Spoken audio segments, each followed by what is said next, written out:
Walillahil akhiratu wal ula. Al-mulku wal amru lahu wahdahu dunyan wa akhiratan wa la syai'a li ayyi kailin. Allah berfirman surat An-Najm ayat 25. Walillahil akhiratu wal ula. Maka hanya bagi Allah kehidupan akhirat dan kehidupan dunia. Kehidupan akhirat milik Allah, kehidupan dunia juga sebagai milik Allah. Dialah yang memberlakukan semua urusan, semua aturan. Maka semua ketentuan itu milik Allah semata di dunia dan di akhirat. Tiada kepemilikan sedikit pun bagi makhluk atau bagi selain Allah Subhanahu wa ta'ala. Kita hidup di alam dunia ini karena sifat rahmaniyah, sehingga kita dihidupkan. Kita mengenal keagungan serta kebesaran Dia. Kehidupan pertama ini akan berlanjut dengan kehidupan kedua, yaitu kehidupan akhirat. Tentunya amal perbuatan itu akan ditanya, dipertanggungjawabkan. Bagi yang melakukan kebajikan, dia akan diberi pahala. Dan bagi yang melakukan keburukan, maka dia akan diberi siksaan. Baik dan buruk itu semuanya sudah dijelaskan oleh Allah Subhanahu wa ta'ala. Karena Allah sudah mengutus para nabi, para rasul. Kitab-kitab suci sudah diturunkan dan sudah dibacakan oleh mereka kepada manusia. Dan manusia sendiri diberi perangkat yang berupa akal dan fitrah. Akal manusia dia bisa membedakan yang baik dari yang buruk. Fitrah, maka dengan fitrahnya manusia itu dia akan mengenal kepada pencipta. Wa kam min malakin fis samawati la tughni syafa'atuhum syai'an illa min ba'di an ya'dzana Allahu liman yasha'u wa yarda. Qalu nahnu la na'budu al-asnama illa litashfa'a lana 'inda Allah.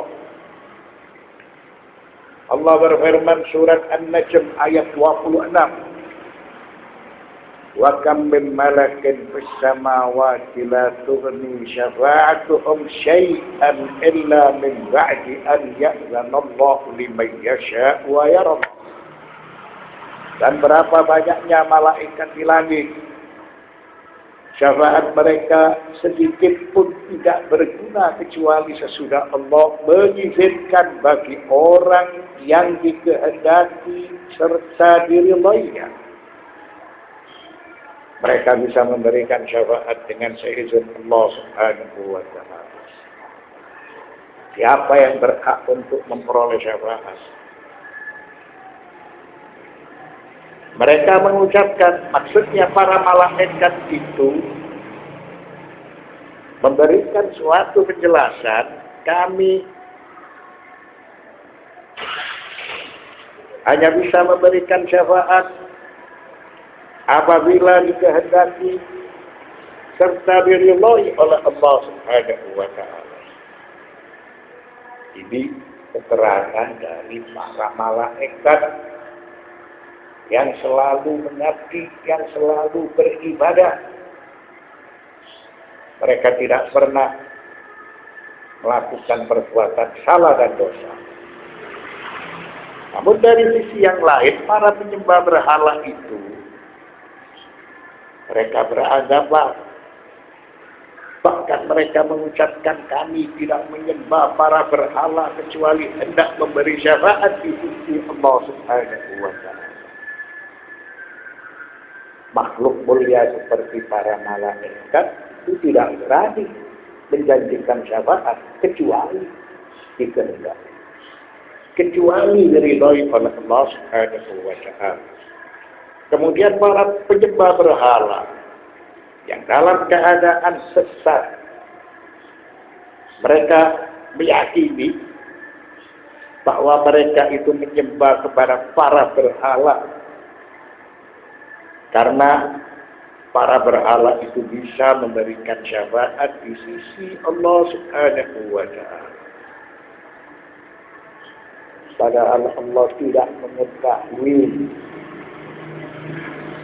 dia memiliki sekutu, karena memang sekutu tidak ada. Dia tidak mengetahui memiliki anak-anak perempuan, karena Allah tidak memiliki anak. Nah, inilah yang dinyatakan sebagai rekayasa dilakukan oleh para penyembah berhala. Mereka menyembah kepada sesembahan yang tidak memiliki dasar, tidak memiliki dalil.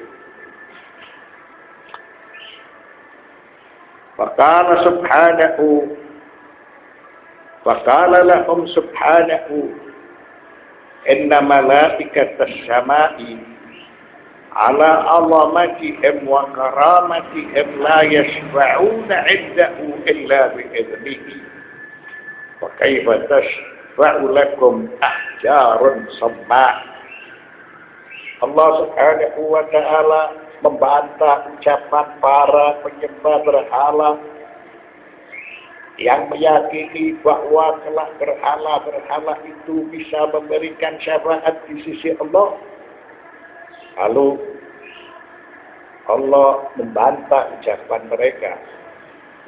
Sesungguhnya para malaikat di langit dengan keagungan dan kebesarannya, karena mereka ini hanya melakukan pengabdian.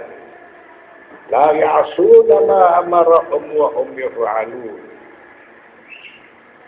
Mereka tidak pernah melakukan perbuatan salah dan dosa, dan mereka selalu melakukan sesuai dengan apa-apa yang telah diperintahkan oleh Allah Subhanahu wa taala. Allah membantah ucapan para penyembah berhala membandingkan dengan para malaikat yang suci. Sesungguhnya para malaikat di langit dengan keagungan dan kebesarannya, mereka tidak bisa memberi syafaat di sisi Allah kecuali dengan seizin Allah, kecuali dengan kehendak Allah. Kemudian berhala-berhala itu bagaimana bisa memberi syafaat kepada kalian, kepada para penyembah berhala? Padahal berhala-berhala tersebut itu terbuat dari batu yang bisu. Para malaikat memberikan keterangan, kami tidak bisa memberikan syafaat kecuali dengan seizin Allah. Lalu para penyembah berhala dengan semena-mena mengucapkan bahwa berhala-berhala itu kelak akan bisa memberikan syafaat. Dari sisi yang lain, para berhala itu terbuat dari batu sama. Batu yang bisu, tidak memiliki rasa, tidak memiliki kehidupan. Ini hendak menjelaskan bahwa keyakinan mereka itu keyakinan yang salah, keyakinan yang sesat. Mereka berada dalam kegelapan serta mereka berada dalam kebodohan.